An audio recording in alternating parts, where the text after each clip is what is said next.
I'm Utipapafian, deacon and teacher for Matoka 3 here at Lily Grove. Our lesson title this week is Mary Magdalene, a Faithful Disciple. Our printed text is found in Luke 8th chapter verses 1 through 3, Mark the 15th chapter verse 40, and John chapter 20 verses 10 through 18. Our memory verse is Luke 8 verses 1 through 2, and it reads, "The 12 were with him, and certain women which had been healed of evil spirits and infirmities, Mary called Magdalene, out of whom went 7 devils." I just want to point out this main thing. You possess loyalty. So, who, or better yet, what are you loyal to? To my class, I would present the theme this way. Where does your loyalty lie? In December's 1981 edition of Reader's Digest, you can find the article, "Remember Who You Work For."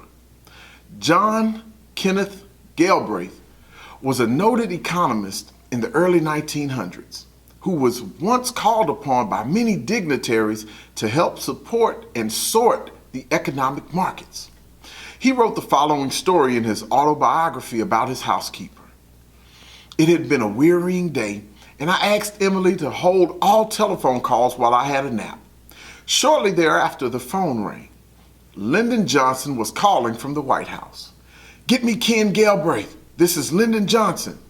'He is sleeping, Mr. President. He said not to disturb him.' 'Well, wake him up. I want to talk to him.'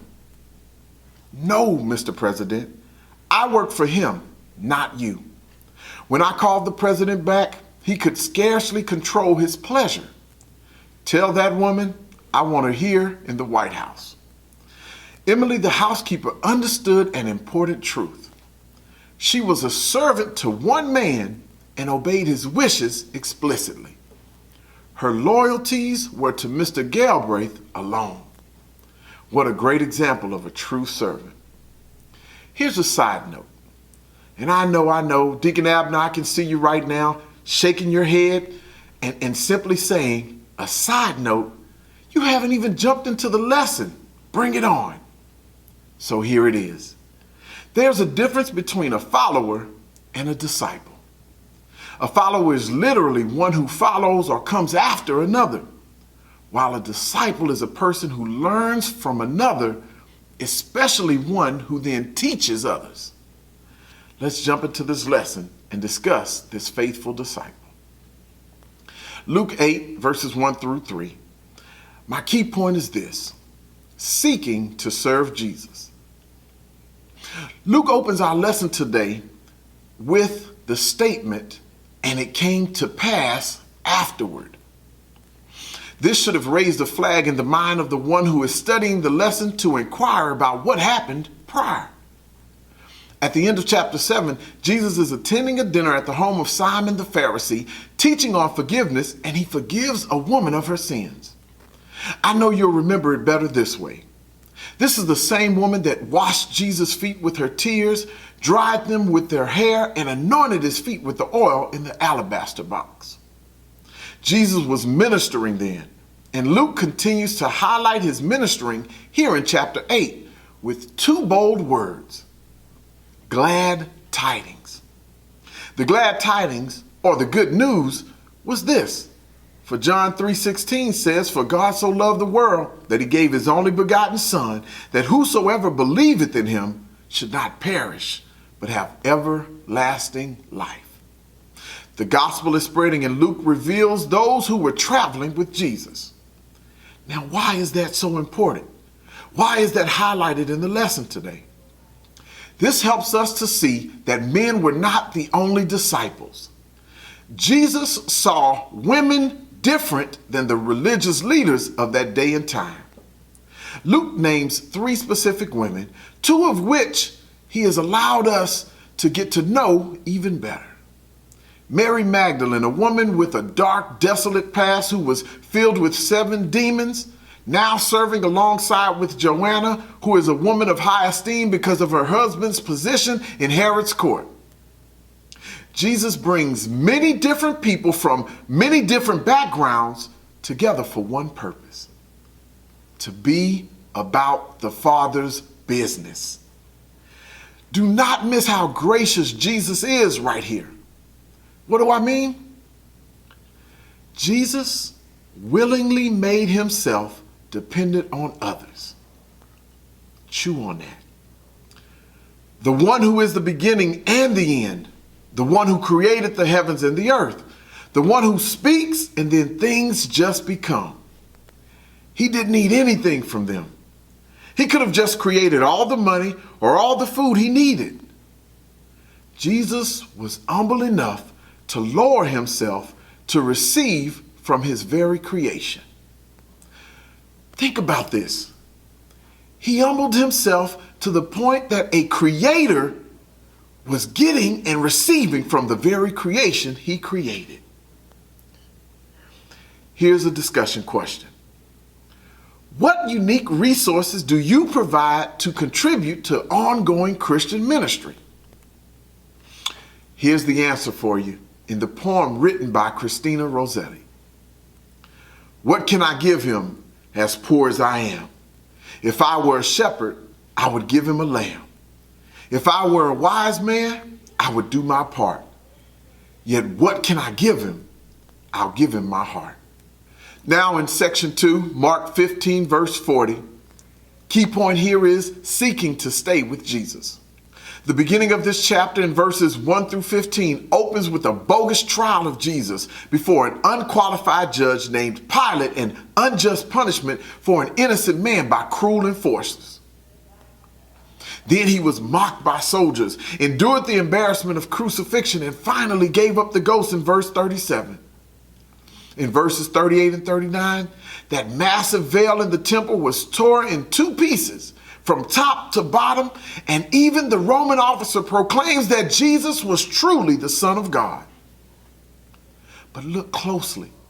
Look closely what Mark wants you to see here in this lesson. Women were there. When the other disciples and followers of Jesus were falling to the wayside, jumping ship, shifting bandwagons, and fleeing for the hills, these women were there. They were serving practically. Jesus was being crucified, and their love for Jesus kept them right there with him. The most faithful disciples of Jesus are revealed in this second section in this one verse. As we move to our last section, here's an abbreviated illustration of the value of godly women to the kingdom of God. Dr. Tony Evans shared this. A man walked into a flower shop on Mother's Day and asked, "What can I get for $3? The shop owner replied, "A dozen carnations or a single rose." Why is it that he asked, why is it that these roses are so expensive? Simple, he replied. A carnation's scent doesn't last long. Sweet for a moment, but no longevity. A rose, on the other hand, is known for its ongoing scent. When it's dead, it can be crushed into potpourri, and the smell continues on. See, brothers and sisters, a godly woman is a rose, very valuable and essential to the growth of God's kingdom. Proverbs 31 and 30 says, "Favor is deceitful and beauty is vain, but a woman that feareth the Lord shall be praised." The women were the last at the cross and the first to the tomb. In our last section, John 20, verses 10 through 18, our final key point, seeking to find Jesus. The story would be incomplete if the lesson was ended in the last section. I'm inclined to share with you the wonderful words of the song that plays so loud in my head. The last verse reads this: "That's not how the story ends. 3 days later, he rose again. That's love. That's love." Verses 1 through 9 tells us that Mary Magdalene was up early and at the tomb. She found the stone rolled back and the tomb empty, and ran and told Peter and the other disciples. They ran and looked, verifying what Mary said, and they went back home. Oh, but old Mary Magdalene remained at the gravesite. Looking inside, this time she sees 2 angels, but she doesn't recognize them as such. Weeping her heart out, She turns to leave and encounters Jesus in his new body, but does not recognize him. She perceived him to be the gardener. Jesus calls Mary by her name. She instantly recognizes and acknowledges his true identity as Master and Lord. She heard him, and all was explained in the way he said her name. John 10, verse 27, my sheep hear my voice, and I know them, and they follow me. Charles Spurgeon said this about Jesus calling Mary by name. Jesus can preach a perfect sermon in one word. Don't think that strength is found in length. To me, calling her name, Jesus spoke to Mary's core. He reached her heart, touched her with love, confirmed she is his, and assured her of her place as a child of God. But Jesus was to now ascend to his Father, and Mary doesn't want to let him go. So much so, he had to instruct her, do not cling to me. Don't try to attach yourself to me here, for you and I and all other believers will be together in heaven once I have returned. But I must ascend to be with my Father, your Father, to my God, your God. But just as Jesus had one more thing to do, he also had one other task for old faithful Mary Magdalene to complete. Go tell the disciples this message. And guess what? Mary faithfully did so. I close this last section with our final discussion question.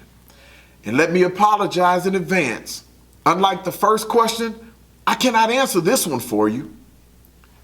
You have to do it for yourself. How eager are you to deliver the gospel message to those who need Christ? In closing, I'll share something personal with you. I talk to my mother every morning around 6 a.m. Some days we talk about family stuff. Most days we share about the current lesson. And every day we talk about our devotional reading time. Well, this week in our talks about the lesson, she rocked me with some simple words. She left me with some wise words for the lesson, and I'm going to leave you with the very same words. Son, we're not to be just followers of God. We are called to be disciples of God. Brothers and sisters, where does your loyalty lie? Have a blessed one.